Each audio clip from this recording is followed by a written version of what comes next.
മധുവിധു എന്നാണല്ലോ പേര്. മധുവിധു ഉണ്ടായിട്ടുണ്ടാവല്ലോ. അപ്പൊ ഷാർഫക്കയുടെ മധുവിധു എങ്ങനെയായിരുന്നു എന്നുള്ളതാണ്.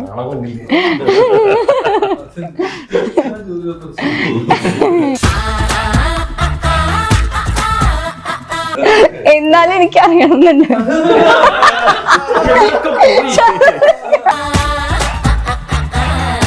എങ്ങോട്ടായിരുന്നു ഹണിമൂൺ ട്രിപ്പ് ഒക്കെ?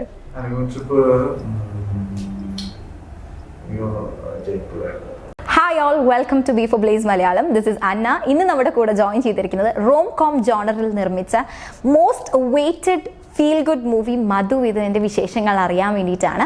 അപ്പോൾ നമ്മുടെ കൂടെ ജോയിൻ ചെയ്തിരിക്കുന്നത് അതിൻ്റെ കോർ ടീമാണ്. അവരോട് തന്നെ ആ വിശേഷങ്ങളെല്ലാം ചോദിച്ചറിയാം. നമസ്കാരം. ആ ഒരു ക്യാരക്ടറിലേക്ക് വരുമ്പോൾ എങ്ങനെയാണ് മധുവിധു മൂവിയിൽ?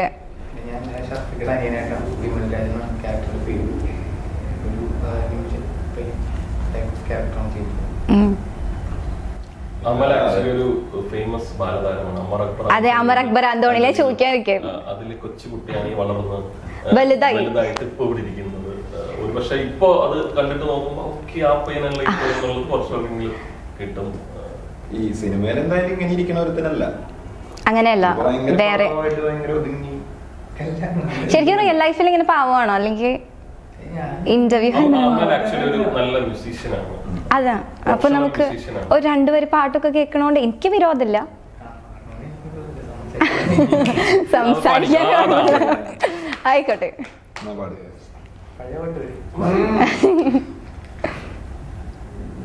ഒരു പുഷ്പം മാത്രമേ പൂങ്കുലയിൽ നിർത്താം ഞാൻ, ഒടുവിൽ നീ എത്തുമ്പോൾ ചോദിക്കുവാൻ.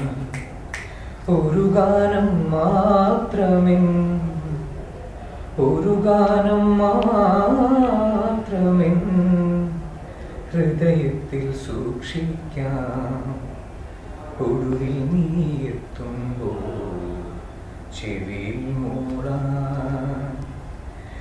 ഒരു മുറി മാത്രം തുറക്കാതെ വയ്ക്കാം ഞാൻ, അതികൂടമെന്നോടെ ആരാമത്തിൽ. ഒരു മുറി മാത്രം തുറക്കാതെ വയ്ക്കാം ഞാൻ, അതികൂടമെന്നോടെ ആരാമത്തിൽ. സ്വപ്നങ്ങൾ കണ്ടു, സ്വപ്നങ്ങൾ കണ്ടു, നിനക്കുറങ്ങിടുവാൻ പുഷ്പത്തിൻ തൽപ്പമെന്ന് ഞാൻ വിരിക്കാം. ഒരു പുഷ്പം മാത്രമേ പൂങ്കുലയിൽ നിർത്താം ഞാൻ, ഒടുവിൽ നീ എത്തുമ്പോൾ ചോദിക്കുക. പക്ഷെ എന്റെ മുഖത്ത് നോക്കി പാടായിരുന്നു കേട്ടോ. എന്നാലും അങ്ങനെ വരണ്ടേ. ഇനി ചോദ്യങ്ങളൊക്കെ പറഞ്ഞ പാടാൻ കുഴപ്പമില്ലെന്ന് പറഞ്ഞില്ലേ, ഞാൻ ട്യൂണിലാണ് ഉത്തരം പറഞ്ഞു. അതെ, അതൊരു നല്ല ആശയാണ്. ഇപ്പൊ ഈ ഒരു മൂവിയിലേക്ക് വരുമ്പം നമ്മൾ മധുവിധു എന്ന് കേൾക്കുമ്പോൾ നമ്മുടെ മനസ്സിൽ ഒരുപാട് എക്സ്പെക്ടേഷൻസ് ഉണ്ട്. അപ്പം റിയാലിറ്റി വേഴ്സസ് എക്സ്പെക്ടേഷൻ നോക്കുകയാണെങ്കിൽ നമ്മുടെ റിയൽ ലൈഫ് റിലേറ്റ് ചെയ്ത സംഭവങ്ങളൊക്കെ തന്നെയാണോ നമ്മൾ മധുവിധുവിൽ പ്രതീക്ഷിക്കേണ്ടത്?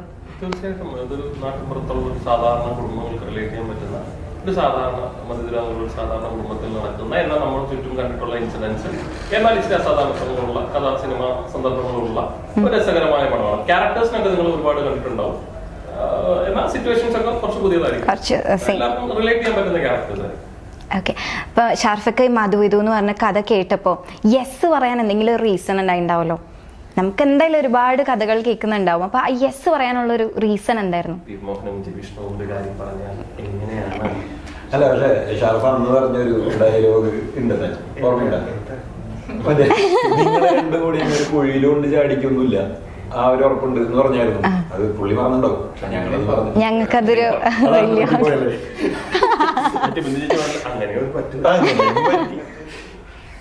അല്ല. ജെയിൻ എനിക്കറിയാം, ജെയിൻ എനിക്കറിയാമെന്നുള്ളത് തന്നെയാണ് അതിന്റെ നല്ലതും ചീത്തയും. അല്ല, അതുകൊണ്ട് തന്നെ ഞാൻ ആദ്യം പറഞ്ഞു, ഞാൻ ഈ കഥ പറയൂല ബിബി, നീ പറഞ്ഞു. അപ്പൊ എന്നിട്ട് ഞങ്ങൾ പുള്ളിനെ വിളിച്ചുകൊണ്ട് ഒരു കാക്കനാടുള്ള ഒരു ആദ്യം പരാത്തിരുന്ന ഒരു മനോഹരമായിട്ടുള്ള സ്ഥലത്ത് കൊണ്ടുപോയിട്ട് ഞാൻ മിഷൻ ചേർന്നു ഇപ്പുറത്തിരുന്നു. ബിബിയാണ് അവിടെ നിന്ന് കഥ അറിയാൻ ചെയ്യുന്നു. ഞാൻ ഇങ്ങനെ നടക്കും. കാരണം നമുക്ക് അറിയാവുന്ന ഒരു സാധനം നമ്മൾ സിനിമയിൽ യൂസ് ചെയ്യേണ്ട ആവശ്യമില്ലല്ലോ. കഥയായിട്ട് ഇഷ്ടപ്പെട്ടോട്ടെ. ഞങ്ങൾ അറിയുന്ന കാര്യം ഞങ്ങൾ ഇത് അതുവരെയും പറഞ്ഞിട്ടുണ്ടായിരുന്നില്ല. മീൻസ് പരിചയങ്ങളുണ്ട്, പരിചയത്തിന്റെ പേരിൽ ഒരു സിനിമ കിട്ടണ്ട, ആ മെറിറ്റിൽ കിട്ടിയാൽ മതി എന്നുണ്ടായിരുന്നു. പുള്ളി കഥ കേട്ടിട്ട് തന്നെ ഇഷ്ടപ്പെട്ടത്. പറയാൻ പറഞ്ഞു. ഷർക്കാണ് ഒത്തിരി തിരക്കിന്ന് പറയണം, കേൾക്കാം. പിന്നെ അത് മാത്രല്ല, അന്ന് പെറ്റിന്റെ ടെൻഷനാണ്. പ്രൊഡ്യൂസറായിട്ട് നിൽക്കുകയാണ് ആർട്ടിസ്റ്റ്. അപ്പൊ അത്രയും വലിയൊരു സിനിമ ചെയ്തിട്ട് വരുമ്പോ ആ ടെൻഷനും ഉണ്ട് പുള്ളിക്ക്. ആ സമയങ്ങളിലാണ് ഇപ്പൊ നമുക്ക് പക്ഷെ ഏറ്റവും നല്ല രീതിയിൽ ചിരിച്ചു പറയാൻ പറ്റുന്ന ഒരു പരിപാടി. ഞാൻ പെറ്റ് കഴിഞ്ഞിട്ട് ഇങ്ങനെ സിനിമ ഏതാണ് മെയിൻ, പെറ്റ് കഴിഞ്ഞിട്ട് ഞാൻ പിന്നെ ലീഡ് ചെയ്യുന്ന ശരിക്കും പെറ്റിന്റെ സെറ്റിൽ വന്നിട്ടാണ് സംസാരിക്കുന്നത്. അതെ അതെ. അപ്പോ ഞാൻ ഇതുപോലെ ഏതോ സിനിമയുടെ പ്രമോഷനായിട്ട് ബന്ധപ്പെട്ട് ദുബായിൽ ഇരിക്കുമ്പോഴാണ് ഇതിന്റെ പ്രൊഡ്യൂസറിന്റെ ഒരാളെ ശങ്കരനെ പരിചയപ്പെടുന്നത്. അപ്പോൾ അവിടെ വെച്ച് പരിചയപ്പെടുന്നത് എന്ന് വെച്ച് കഴിഞ്ഞാൽ ഇപ്പോൾ ഇതിന്റെ കോ പ്രൊഡ്യൂസേഴ്സിലുള്ള ബാബുട്ടൻ ഫിലിംസിലുള്ള ഇവരും അവരൊക്കെ ആയിട്ട് സംസാരിക്കുന്ന ഒരു സാഹചര്യം വന്നപ്പോഴാണ് ഈ പറഞ്ഞ പോലെ ഇങ്ങനൊരു പ്രോജക്റ്റ് ഷെർഫിന്റെ നമുക്ക് പ്ലാൻ ഉണ്ട് എന്ന് പറയുന്നത്. അപ്പോൾ ഞാൻ ഏത് പ്രൊജക്റ്റ് നയിച്ചപ്പോഴാണ് ഞാൻ ചെയ്യേണ്ട പരിപാടി പറയുന്നത്. അങ്ങനെയാണ് ഞാൻ പിന്നെ നാട്ടിലെത്തിയിട്ട് കഥ കേട്ടത്. അപ്പോൾ കേട്ടപ്പോൾ എനിക്ക് ഇഷ്ടമായി. തീർച്ചയായും എനിക്ക് ഇങ്ങനത്തെ സിനിമകൾ വലിയൊരു സിനിമയൊന്നുമല്ല. ഇതൊരു എന്താ പറയാ, ഈ സിനിമയ്ക്ക് ഇപ്പോൾ ഞാനിപ്പോൾ കുറേ ഇന്റർവ്യൂസിൽ റിപ്പീറ്റ് ആയിട്ട് ഞാൻ പറഞ്ഞുകൊണ്ടിരിക്കുന്നുണ്ട്. പക്ഷെ എന്നാൽ ഇപ്പോൾ മധുരമനോരമോ എനിക്ക് പേഴ്സണലി ഓക്കെ ആയിട്ടുള്ള കുറെ ആൾക്കാർക്ക് ഇഷ്ടമായിട്ടുള്ള സിനിമ. ആ സിനിമയുടെ എനിക്ക് ഭയങ്കര ഇഷ്ടമായി. ആ മൂഡ്, ആ ജോണർന്നോ അല്ലെങ്കിൽ അതേപോലത്തെ ഒന്നുമല്ല, ആ മൂഡുള്ള സിനിമയാണ്. അപ്പൊ അങ്ങനത്തെ സിനിമ ചെയ്യാൻ എനിക്ക് താല്പര്യമുണ്ട്. ഞാൻ ഓക്കെ പറഞ്ഞ അങ്ങനെയാണ്. വിഷ്ണുവിനെ ഞാൻ ആദ്യമായിട്ട് അവിടെ വെച്ചിട്ടുണ്ട്. ബിബിൻ ഞാനും കുറെ കാലമായിട്ട് പലപ്പോഴും അസോസിയേറ്റ് ചെയ്യുന്ന ഒരു പരിപാടികളൊക്കെ ആലോചിച്ചിട്ട് നടന്നില്ല. പിന്നെ ജയിലായിട്ട് നമ്മൾ 2 പടം ചെയ്തിട്ടുണ്ട്. അപ്പോൾ തീർച്ചയായും വലിയ പ്രശ്നം ഉണ്ടാവില്ല. ഇപ്പൊ ബിബിൻ പറഞ്ഞാൽ പ്രശ്നം അതൊന്നും വല്ല എന്നുള്ള ഒരു ഇതായിട്ടാണ് പടം കമ്മിറ്റ് ചെയ്യുന്നത്. പിന്നെ എനിക്ക് തീർച്ചയായും അജിത് വിനായക ഫിലിംസിൽ നിന്ന് ഒരു സിനിമ അവർ ഇൻട്രസ്റ്റഡ് ആയിട്ട് വന്ന പടമാണ്. അപ്പൊ അത് ചെറിയൊരു അച്ചീവ്മെന്റ് ആയിട്ട് എനിക്ക് തോന്നിയാണ്. അത് അങ്ങനെ ചിന്തിക്കണമല്ലോ. വലിയ ബാനർ ചെയ്യാൻ തീരുമാനിച്ചു എന്ന് പറയുന്നത് വലിയ ഗോളായിട്ടാണ് കരിയറിൽ. അപ്പൊ അത് സംഭവിച്ചത് ഇതിൽ തന്നെയാണ്. അത് ഭയങ്കര ഹാപ്പി. സ്ക്രിപ്റ്റ് പറഞ്ഞപ്പോൾ തന്നെ അവരുടെ സൈഡിൽ നിന്ന് ഞാൻ ചെയ്യുമ്പോൾ നമ്മൾ സംസാരിക്കാൻ ചെന്ന സമയത്ത് രഞ്ജിതേട്ടനായാലും ശരത്തേട്ടനായാലും ഇത് ഷറഫാണ് അവർക്ക് കിട്ടിയ ആർട്ടിസ്റ്റ്. മീൻസ് നമുക്ക് ഇങ്ങോട്ട് പറഞ്ഞു നമ്മളോട്. അപ്പൊ അതൊരു വലിയ പ്ലസ് ആയിരുന്നു. ക്യാരക്ടർ അങ്ങനത്തെ ഒരു ക്യാരക്ടറാണ്. ആൾക്കാരത് റെഡിയാണ് ഷറഫിനെ അങ്ങനെ എടുക്കാനായിട്ട്, സ്വന്തം വീട്ടിലേക്ക് എടുക്കാൻ. അത് നമുക്ക് ആവശ്യമുണ്ടായിരുന്നു. മാർക്കറ്റിംഗ് പ്രൊമോഷൻ ഇങ്ങനെ. ഇപ്പൊ അമലിലേക്ക് വരുമ്പോ ഈ ഒരു മധുവിധിയിലേക്ക് കാസ്റ്റ് ചെയ്തു എന്ന് പറഞ്ഞ് വിളിച്ചപ്പോ എന്തായിരുന്നു ആ ഒരു റിയാക്ഷൻ? ഇല്ല, റിയാക്ഷൻ ഒന്നുമില്ല. ഹാപ്പി. ആരോടായിരുന്നു ഫസ്റ്റ് ഷെയർ ചെയ്തേ? അമ്മേനോട്. എന്തായിരുന്നു, എന്താ പറഞ്ഞ അമ്മേനോട്? എന്താ പറഞ്ഞേ? ഡിയർ സ്റ്റുഡൻസ് എന്ന് പറഞ്ഞ സിനിമയിലേക്ക് ഓൾറെഡി അത് കഴിഞ്ഞിരിക്കുമ്പോഴാണ് ഇതിലേക്ക് വരുന്നത്. നമ്മൾ ഒത്തിരി പേരെ ഓഡിഷൻ ചെയ്തു. ഒരുപാട് അവസാനം ഡിയർ സ്റ്റുഡൻസിന്റെ ഡയറക്ടറെ വിളിച്ചാൽ അതിൽ ഒത്തിരി കുട്ടികളൊന്നും അറിയാം. സന്ദീപേട്ടനും വിളിച്ച് ചോദിക്കാൻ ശ്രമിച്ചു. സന്ദീപേട്ടൻ വിളിച്ചു ചോദിച്ചാൽ അതിൽ കുട്ടികൾ ആരെങ്കിലും ഉണ്ടെന്ന് ചോദിച്ചപ്പോൾ അതിൽ 2-3 പേര് വന്നിരുന്നു. അതിൽ അമലിന് പെട്ടെന്ന് നമുക്കൊരു സമാധാനമായി. കാരണം ഒത്തിരി പേര് നമ്മൾ കാസ്റ്റിംഗ് കോൾ ഇട്ടത് ഇത് കോമൺലി പറയാം. നമ്മൾ കാസ്റ്റിംഗ് കോൾ ഇട്ട് ഇന്ന വയസ്സുള്ള, കാരണം ഇവിടെ ഏറ്റവും കൂടുതൽ ചാൻസ് ചോദിക്കുന്ന ആൾക്കാർ ഈ ഏജ് ഗ്രൂപ്പിലുള്ള ഒരു 20 to 25 ആൾക്കാരാണ് നമ്മളോടാണ് ഏറ്റവും കൂടുതൽ ചാൻസ് ചോദിക്കുന്നത്. അപ്പൊ നമ്മൾ അതിന് പ്രോപ്പറായിട്ട് ഒരു കാസ്റ്റിംഗ് കോൾ ഇട്ടു. പ്രോപ്പറായിട്ട് കാസ്റ്റിംഗ് കോൾ ഇട്ട് കുറെ പേര് അയച്ചു തന്നു. അതിൽ നിന്ന് കുറെ പേരെ നമ്മൾ ഷോർട്ട് ലിസ്റ്റ് ചെയ്ത് നമ്മൾ ഓഡിഷൻ ചെയ്തു. പക്ഷെ നമുക്ക് വേണ്ടതൊന്നും വർക്ക് ആയില്ല. അതല്ല, നമുക്ക് ഇൻട്രസ്റ്റ് തോന്നിയിട്ടുള്ള സോഷ്യൽ മീഡിയയിലൊക്കെ കണ്ടു പരിചയമായിട്ടുള്ള കുറെ പേരെ നമ്മൾ ഓഡിഷൻ ചെയ്തു. അപ്പോഴും സിനിമയുടെ രീതിയിലേക്ക് അവരെ നമുക്ക് കിട്ടിയില്ല. ബാക്കി കുറെ പേര് ഓഡിഷൻ അയക്കാൻ പറഞ്ഞേക്കുമ്പോൾ അവരും ഹായ് ഹലോ ഒരു ഫോട്ടോ അയക്കുന്നു. ഇത്ര മാത്രമാണ് അവർ ചെയ്യുന്ന എഫോർട്ട്. ഭയങ്കര എനിക്കതൊരു ഭയങ്കര മോശം. കാരണം ചാൻസ് ചോദിക്കുന്നുണ്ട്. നമ്മൾ പറഞ്ഞേക്കുന്ന ഒരു സെൽഫ് ഇൻട്രൊഡക്ഷൻ വീഡിയോ, ഒരു ഫോട്ടോയും തരാണ്. അത് പോലും പ്രോപ്പറായിട്ട് അവർ തരുന്നില്ല. പക്ഷെ എല്ലാവർക്കും സിനിമയിൽ അഭിനയിക്കാൻ വേണം. ആ ഒരു ചെറിയ എഫോർട്ട് പോലും എടുക്കാതാണ് ചെയ്യുന്നത്. അപ്പൊ ഒരുപക്ഷെ അമലിനെക്കാട്ടിൽ കഴിവുള്ള ആൾക്കാർ ഈ ആഴ്ച കൂട്ടത്തിൽ ഉണ്ടായിരുന്നിരിക്കാം. നമ്മളവരോട് ഒരു ഇവിടെ സംസാരിക്കുന്നവർ 1 മിനിറ്റ് വീഡിയോ ആണ് ആകെ ചോദിക്കുന്നത്. അതെങ്കിലും ഒന്ന് അറ്റ്ലീസ്റ്റ് എന്താണ് നമുക്ക് അവരോട് ഒരു ക്യാമറ കയറുണ്ട് എന്തെങ്കിലും കാര്യങ്ങൾ അതൊന്നും കിട്ടിയിട്ടില്ല. ഇതൊന്നും നടക്കാതെ നമ്മൾ നല്ല പാനിക് ശരിക്കും ഷൂട്ടൊക്കെ ഫിക്സ് ചെയ്തിട്ടും അനിയൻ ക്യാരക്ടറിന് ആളെ കിട്ടുന്ന അനിയൻ അത്യാവശ്യം വേണ്ടതാണ് എന്ന് പറയുമ്പോഴാണ് നമ്മൾ പിന്നെ ഇൻഡസ്ട്രിയിൽ തന്നെ ഏതെങ്കിലും പടങ്ങൾ ചെയ്ത ആൾക്കാരോട് അന്വേഷിച്ച് ഷർഫ് പറഞ്ഞ ഡിയർ സ്റ്റുഡൻസിൽ കുറെ കുട്ടികളുണ്ടായിരുന്നു വിളിച്ചു നോക്കാൻ പറഞ്ഞു. അപ്പൊ സന്ധ്യവേടനെ വിളിച്ചു. സന്ധ്യയുടെ അതിൽ 3-4 പേരെ വിട്ടു. അവരെ ഓഡിഷൻ ചെയ്ത് അതിൽ നിന്ന് നമുക്ക് അമലിന് ഏറ്റവും ഷൂട്ടായിട്ട് തോന്നിയിട്ടാണ് അമലിനെ എടുക്കുന്നത്. ഓക്കെ, ഇനിയിപ്പോൾ ഇത് എല്ലാവർക്കും കോമൺ ആയിട്ടുള്ള ഒരു ക്വസ്റ്റ്യൻ ആണ്. എല്ലാവരുടെയും ഒപ്പീനിയൻ എനിക്ക് വേണം, പക്ഷെ എനിക്ക് തോന്നില്ല അമലിന് ഇതിനൊരു ഒപ്പീനിയൻ ഉണ്ടാവുമെന്ന്. ക്വസ്റ്റ്യൻ കേൾക്കുമ്പോൾ മനസ്സിലാവും. മധുവിധു എന്നാണല്ലോ പേര്. അപ്പം നമുക്ക് കല്യാണം കഴിഞ്ഞ ആ ഒരു ടൈമിൽ ഉണ്ടാവുന്നതാണ് മധുവിധു ഉണ്ടായിട്ടുണ്ടാവല്ലോ. അപ്പൊ ഷർഫക്കയുടെ മധുവിധു എങ്ങനെയായിരുന്നു എന്നുള്ളതാണ്.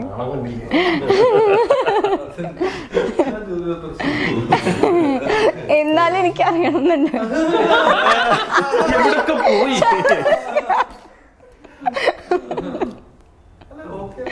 ഓക്കെ ആയിരുന്നു കല്യാണം. എന്നാലും ഓർക്കാൻ ആഗ്രഹിക്കുന്ന ഒരു കാലഘട്ടമായിരിക്കില്ലേ അതെപ്പോഴും. അതെ, അപ്പൊ പറഞ്ഞു ഓർക്കാലോ. അപ്പോ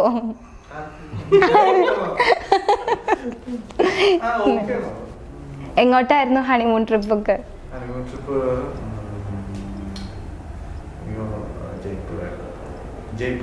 എന്നെ കളിയാക്കുന്നതാണോ അല്ലെങ്കിൽ കാര്യമായിട്ടോ? ഓക്കെ, ഇപ്പൊ വിഷ്ണുവേട്ടനിലേക്ക് വരുമ്പോ ഒരു മധുവിധു എങ്ങനെയായിരുന്നു? എവിടെയായിരുന്നു?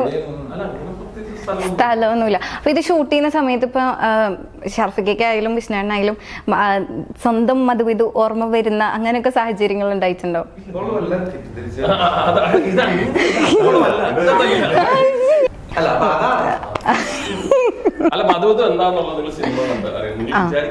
അപ്പൊ ഈ ക്വസ്റ്റ്യൻ തെറ്റാന്ന് മനസ്സിലാവുന്നത്. അതെ, ഇപ്പം എന്റെ ഏജ് ഗ്രൂപ്പിലുള്ള എല്ലാവർക്കും ഉണ്ടാകുന്ന ഒരു മാരേജ് ഒരു ഫാന്റസി ആയിരിക്കും. അപ്പൊ അങ്ങനെ ഒരു ഫാന്റസി ആണോ മാരേജ് എന്നുള്ളതിന്റെ ഉത്തരവായിരിക്കും മധുവിധു? യെസ്, എനിക്കും അടിക്കും. പക്ഷേ ക്വസ്റ്റ്യനേ കേൾക്കുന്നില്ല. അതല്ല, ഷർഫിക്ക ആൻഡ് വിഷ്ണുവേട്ടൻ മാരേജ് കഴിഞ്ഞു എന്നുള്ള രീതിയിൽ മാരേജ് എന്ന് പറയുന്ന ഒരു ഫാന്റസി ആണോ? എന്താണ് ആക്ച്വലി ഒരു യങ് കപ്പിൾ, ഐ മീൻ യങ്സ്റ്റേഴ്സിന് കൊടുക്കാൻ പറ്റുന്ന ഒരു അഡ്വൈസ് എന്താണ്? മാരേജ് നിങ്ങൾ രണ്ടുപേരും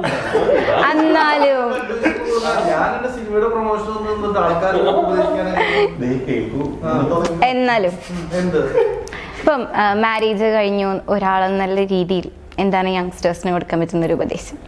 എന്തായാലും കല്യാണം കഴിക്കാൻ പോകുന്ന ഒരാളായിട്ടാണല്ലോ. വേണോ? ഞാൻ കല്യാണം കഴിച്ച് നോക്കണം? ഇല്ല, ഒരിക്കലും ഇല്ല. നോക്കണം. അല്ലാതെ ഇപ്പൊ ഒരു ബേസിക് ആയിട്ടുള്ള സൊസൈറ്റിയിലുള്ള 95% ആൾക്കാർ അല്ലെങ്കിൽ 98% ആൾക്കാർ മാരീഡ് ആണ്. അപ്പം അതാണ്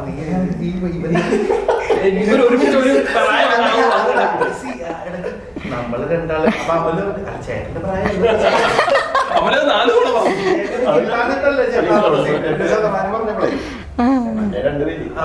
അപ്പൊ അങ്ങനെ അപ്പൊ അതാണ് ഇപ്പൊ അങ്ങനെയുള്ള ഒരു ഇതില് അത് അല്ലെങ്കിൽ നമുക്ക് തോന്നും എല്ലാവരും അവിടെയാണല്ലോ, ഇവിടെ ഇപ്പൊ നമ്മള് മാത്രമേ തോന്നുമല്ലോ, എല്ലാവരും അങ്ങോട്ട് പോകുന്നതിനാണ് നല്ലതെന്ന് എനിക്ക് തോന്നുന്നു.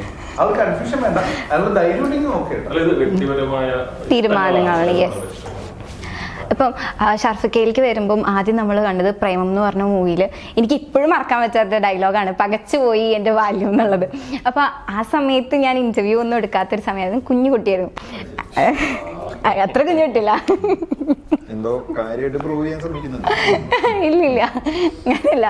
അപ്പം പ്രേമം എന്ന് പറഞ്ഞ മൂവിയിൽ നമ്മൾ കണ്ടൊരു ഷർഫിക്കേനെ ഭയങ്കര ഡിഫറെൻ്റ് ആയിട്ടാണ് പിന്നെ വന്ന മൂവീസിലെല്ലാം നമ്മൾ കാണുന്നത്.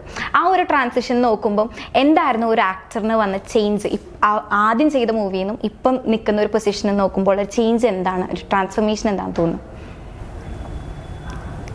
ഞാൻ കുറച്ചുകൂടി സീരിയസ് ആയിട്ട് സിനിമ ഇത് ചെയ്തു തുടങ്ങി. പ്രേമം ചെയ്യുമ്പോൾ അല്ലെങ്കിൽ അത് ചെയ്യുമ്പോൾ എന്ന് വെച്ച് കഴിഞ്ഞാൽ എന്താ പറയുക, എനിക്കങ്ങനെ ഭയങ്കരമായിട്ട് ഇത് ഭയങ്കര ആഗ്രഹമുണ്ട്. പക്ഷെ മറ്റേ ടെൻഷൻ കരിയർ എന്നൊക്കെ പറഞ്ഞ് ഭയങ്കരമായിട്ട് ഞാനൊരു സ്പേസ് സിനിമയിൽ കണ്ടുവച്ചിട്ടില്ല. ഭയങ്കര ബുദ്ധിമുട്ടുള്ള ഒരു ഫീൽഡാണല്ലോ. അപ്പോൾ എനിക്കപ്പോൾ ഉള്ള സുഹൃത്തുക്കൾ എന്ന് പറഞ്ഞാൽ അൽഫോൺസ്, ജൂഡ്, അൽത്താഫ്, മുസിൻ എന്നൊക്കെ പറഞ്ഞ കുറച്ച് സുഹൃത്തുക്കളുണ്ട്. മിഥുൻ, മാനുവൽ, തോമസ്, ഇത്രയും കൂട്ടുകാരൊക്കെ ഉണ്ട്. ഇവരൊക്കെ വർഷത്തിൽ ഏതെങ്കിലുമൊക്കെ ഒരു സിനിമ ചെയ്യും. ഇതിലേതെങ്കിലും ഒരു ചെറിയ റോളൊക്കെ ഞാൻ ചെയ്യും. അതല്ലാതെ ഞാൻ പുറത്തൊന്നും പോയി ചെയ്യാനുള്ള സാഹചര്യങ്ങളില്ല. ഇവര് സൗഹൃദത്തിന്റെ പേരിൽ എനിക്ക് എന്തെങ്കിലും കഥാപാത്രം തരും, അത് ഞാൻ ചെയ്യും, വലിയ വൃത്തികേടാകാതെ ചെയ്യും എന്നൊക്കെ വിചാരിച്ചിരുന്ന ആ സ്പേസിൽ നിന്നുകൊണ്ട് തന്നെയാണ് പ്രേമം ചെയ്തത്. പക്ഷെ പിന്നീട് അവിടെ നിന്ന് ഒരു ടേണിംഗ് പോയിന്റ്. അതെ, അതങ്ങനെ സംഭവിച്ചിട്ട് പിന്നെ കുറെ സിനിമകൾ ചെയ്തു.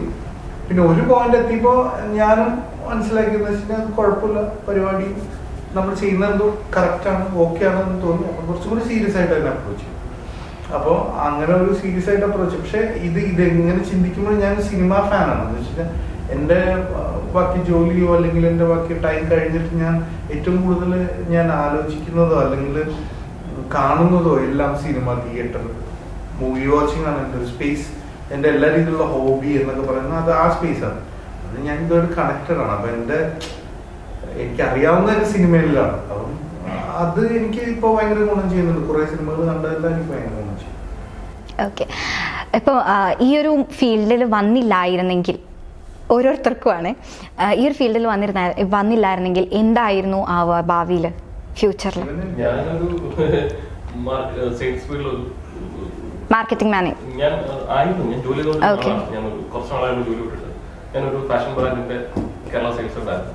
ആ വീട്ടിൽ തന്നെ സെയിൽസുമായിട്ടൊക്കെ പോയിരുന്നു. ഞാനും ഫാർമ ഫീൽഡായിരുന്നു. 2018 വരെ വർക്ക് ചെയ്തതാണ്. അവിടെ നിന്ന് വിട്ടിട്ട് തന്നെയാണ് സിനിമയ്ക്ക് വന്നത്. അല്ല,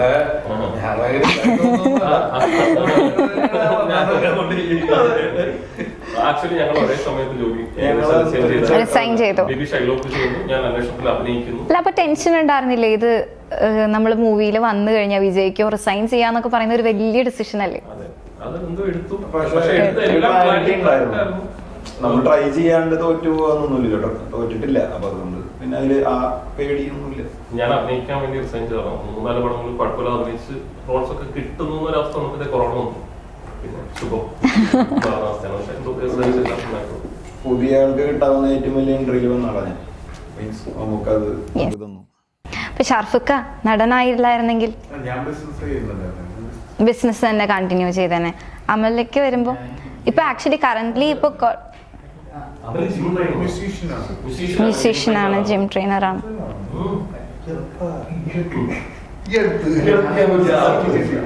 എനിക്ക് സിനിമയാണ് ഇഷ്ടം. പിന്നെ ഇത് ഇങ്ങനെ കുറച്ച് സിനിമകൾ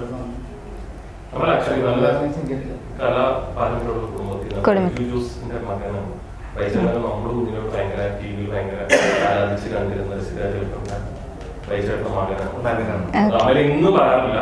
ഞാൻ ഒരു ദിവസം ഒന്ന് പറയണം. അവനായിട്ട് പറയുന്നതായിരുന്നു. അവരെന്നും പറയും സെറ്റിലോടൊന്നും ചേട്ടൻ ശ്രമിക്കാൻ പറഞ്ഞാൽ വിളിക്കില്ല. ചേട്ടൻ അതൊന്നും ഇടപെടുത്തുമില്ല. അല്ലല്ല, ഞാനൊരിക്കലും കണ്ടായിരുന്നു. എവിടെ എനിക്ക്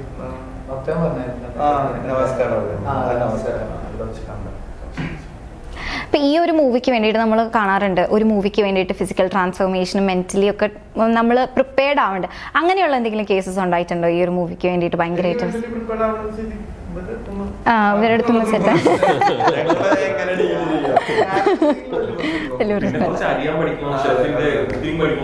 ഓ, കുക്കിംഗ് ഒക്കെ പഠിച്ചു ചെറുതായിട്ട്. ഇപ്പൊ എന്നാലും എന്തെങ്കിലുമൊക്കെ കുക്ക് ചെയ്യോ? എന്ത് കുക്ക് ചെയ്യാ? അത് ഞാനേ ഉണ്ടാക്കും. വേറെ പിന്നെ എന്നാലും എനിക്ക് ഷർഫുക്കയുടെ ബിരിയാണി റെസിപ്പി ഒന്നും അറിയാം. അല്ല, ഉണ്ടാക്കേണ്ട റെസിപ്പി പറഞ്ഞാൽ മതി, ഞാൻ വീട്ടിൽ പോയിട്ട് ഉണ്ടാക്കാം. ഞാൻ ഒരു ദിവസം വീട്ടിലേക്ക് വരാം. Thank you. ഒരു ഇന്റർവ്യൂ എടുക്കാൻ വന്നത് വീട്ടിലേക്ക് വരാന്. എന്നാലും ആ റെസിപ്പി സീക്രട്ട് റെസിപ്പി. ആ, ഓക്കെ. അപ്പം ഞാൻ വിളിക്കുന്നത് ബിരിയാണി എന്നാണ്. ഓക്കെ, അപ്പം ഈ ഒരു മൂവിക്ക് എല്ലാവിധ ആശംസകളും നേരുന്നു. താങ്ക് യു സോ മച്ച് ഇത്രയും ടൈം സ്പെൻഡ് ചെയ്തതിന്. Thank you very much. അപ്പം അതുപോലെ തന്നെ എനിക്ക് ഒരു കൺഗ്രാറ്റ്സ് പറയാനുള്ളത് പ്രതിച്ഛായ അടിപൊളിയായിട്ട് ഓടിക്കൊണ്ടിരിക്കുകയാണ്, ഭയങ്കര അടിപൊളിയാണ്. സോ അതേപോലെ തന്നെ മധു ഇതും ആവട്ടെ എന്ന് ആശംസിക്കുന്നു. Thank you.